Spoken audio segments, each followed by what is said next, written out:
Hey guys, this is part 3 of LeBron James versus Michael Jordan. If you haven't watched the first 2 parts, please go back and watch those 2 before you start watching this. Thanks. Now, what I've talked about in the end of part 2 is comparing, uh, you know, Michael Jordan, LeBron James as far as the era they're playing in and also the work ethic. I'm gonna start with saying the era. Michael Jordan played in the era in the 80s, mid 80s to the late 90s that NBA basketball was a different game. And what I mean by that is the game itself has changed a lot since those times. Meaning, once Michael Jordan left the NBA, ratings went down big time. I mean, David Stern knew that his star of the league was gone, and he needed to do something to change it. So he did. He made some rules changes.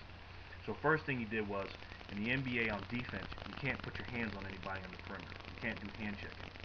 And that's a big deal because if Michael Jordan had that rule on him, meaning if John Starks and Joe Dumars and Reggie Miller and all these guys that were guarding him couldn't touch him with their hands on the perimeter, I mean, you see his numbers now.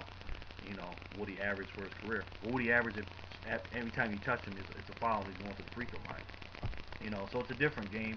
The reason why they did that is because they wanted to, increase scoring, and because they know if people are not scoring, the NBA players are not scoring, people are not going to watch the game. That's just how it goes. So they did that rule. Another rule they did is to increase scoring is they made a defensive 3-second rule, meaning nobody can be in the paint defensive wise or defender like big men and stuff like that. They can't stand in the paint for 3 seconds. Because if they do, then it's considered a big man clogging up the lane, and they don't want that because they want Kobe Bryant, LeBron James, Dwayne Wade, and Chris Paul, and all these guys going to the basket so they can score, so they can make great plays. And they know they can't do that if a big man standing there anchored. Well, Michael Jordan didn't have that rule, so when he went to the basket, not only were the guys standing there, they're waiting to knock the block off. I mean, he had Patrick Ewing, Hakeem Olajuwon, uh, you know, Shaquille O'Neal in his early years, in Michael Jordan's later years. He had all these big centers, Brad Daugherty, all these great centers, um, clogging the lane.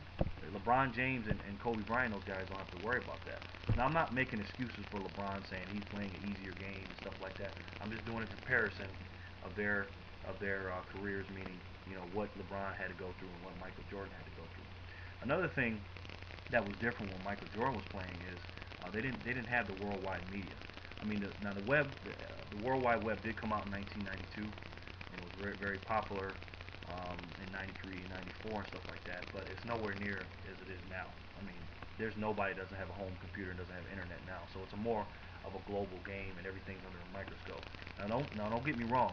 Michael Jordan was under the microscope, meaning he was a worldwide global icon.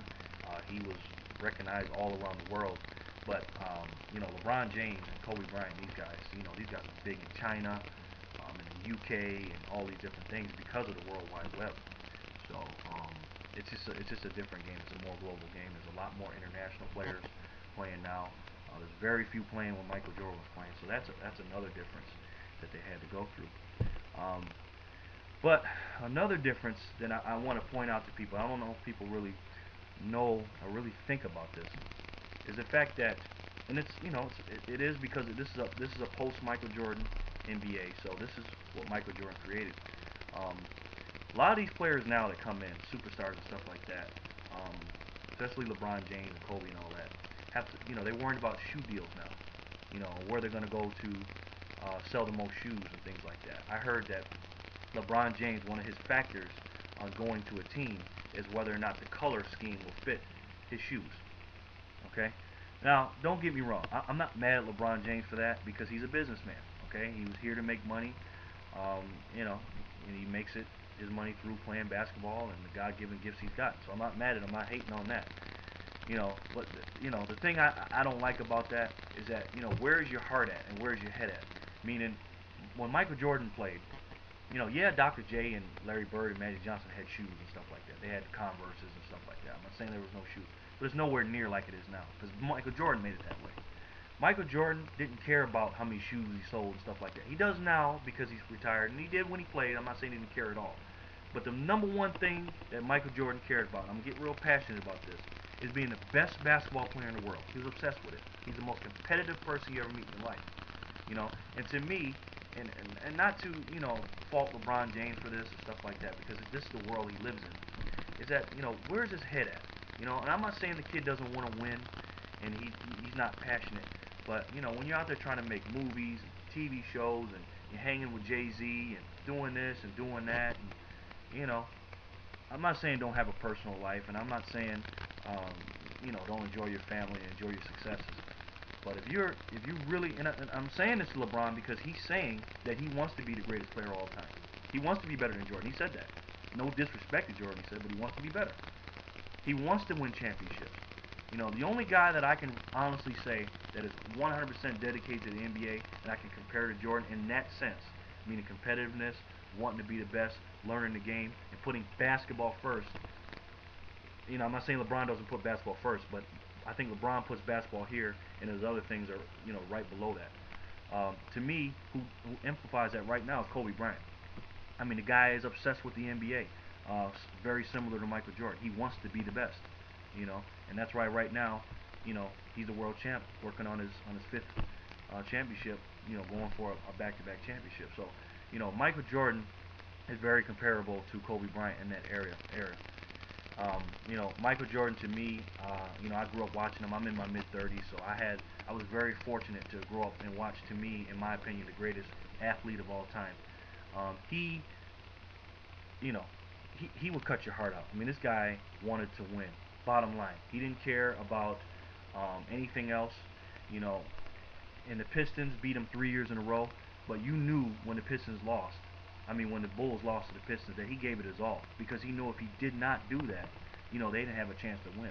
I'm not saying the Bulls were a one-man team like everybody else, because they had, some decent players growing up. But Michael Jordan was so far and beyond the best player in the NBA to me at that point, and way better than his teammates, that he had to be selfish at that time. Okay, because a lot of people call him a ball hog and call him this and call him that. Which some of those things are true. Because he was being a little bit selfish sometimes, scoring a lot, shooting a lot of shots, but he knew that's the only way he can win. Just like he said in his Hall of Fame speech. He said, there's not a word I in team. He said, yeah, but there's a word I in win. So, I like that statement, because that's the truth. So, to me, Michael Jordan's number one priority when he was playing is to get better. He was lifting weights. He was in the gym all the time. Him and his GM, Jerry Krause, didn't get along too good, because Michael Jordan wanted to play basketball all year long. Jerry Krause didn't want him to do that. So Michael Jordan had to put a special clause in his contract, and it was called the love of the game contract. I mean, he can play basketball anytime, anywhere, anywhere in the world, And Jerry Krause didn't agree with that, but that's how Michael Jordan is. He loves to play basketball. He wanted to be the best. And what drove him was guys like Magic and Bird, because I used to, myself, as a Michael Jordan fan, I used to argue with people all the time about Magic Johnson. And they say, oh, Magic's got 4 or 5 rings. Jordan ain't got no ring. Magic Johnson's better. Jordan heard those things. He wanted to be the best, and he did it. Because he wanted to be that. He worked hard at it every single day. He was obsessed with it. Now, to his own detriment, he's still going through that right now. That's why Michael Jordan, when he retired the first time with the Bulls, he had to come back again, in 95. Then he came back, then he retired again in 98, won 3 championships, retired again, and came back again to the Wizards, because he's so competitive. He wants to be the best in the world at whatever he's doing. Right now, he's doing a little motorcycle racing, and if you watch the ESPN E60 special they had on him, he talked about being the best in the world at that. He's just so competitive. Those are things that you don't learn. You're born with those. And Michael Jordan is a fiery competitor. He was born with that. Okay? Like I said, Kobe Bryant's cut from the same cloth. He's like that. Now, I'm not saying LeBron James is not a competitive person. He is. He wants to win. But to that degree and to that level, we've never seen anything like it. Like I said, the only one I can compare Michael Jordan to in that aspect is Kobe Bryant. But Michael Jordan, to me, amplifies not only all athletic ability, competitive spirit. He's just the greatest. And he was obsessed with playing basketball. This is part 3. I'm going to go ahead and this is getting ready to go off. I'm going to go ahead and do part 4 and explain why people need to stop comparing LeBron to Michael Jordan.